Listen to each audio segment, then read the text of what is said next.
Siapa sih penemu pengelasan? Gue Iqbal. Nih, gue ceritain. Sejarah pengelasan adalah cerita panjang tentang perkembangan manusia dan teknologi. Pengelasan telah menjadi bagian integral dari kehidupan kita, terutama dalam industri, produksi, manufaktur, dan teknologi. Sejarah pengelasan dimulai jauh sebelum manusia mengenal teknik pengelasan modern yang saat ini kita gunakan. Pada masa prasejarah, manusia pertama kali menggunakan logam seperti tembaga dan besi untuk membuat perkakas dan senjata. Mereka menyatukan potongan-potongan logam dengan teknik sederhana, seperti memanaskan batang-batang logam tersebut dan menggabungkannya dengan kekuatan tangan. Pengelasan tempak adalah teknik pengelasan tertua yang diketahui. Ini berkembang sekitar tahun 1000 sebelum Masehi dan digunakan untuk menggabungkan logam tanpa melelehkan seutuhnya atau sepenuhnya. Dalam pengelasan tempak, logam yang ingin digabungkan itu dipanaskan hingga warnanya menjadi merah atau orange. Kemudian mereka ditempa bersama-sama. Teknik ini banyak digunakan oleh pandai besi untuk membuat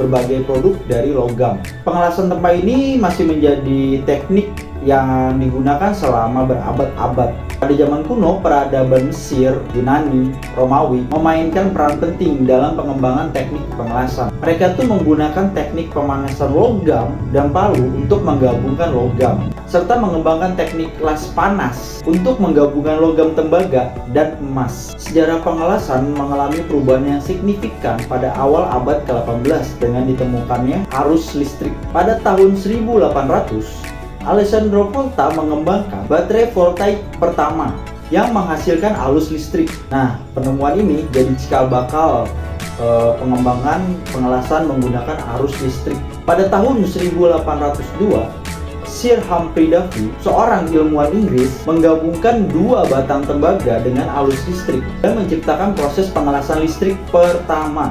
Nah, teknik ini menjadi dasar untuk pengembangan pengelasan listrik lebih lanjut.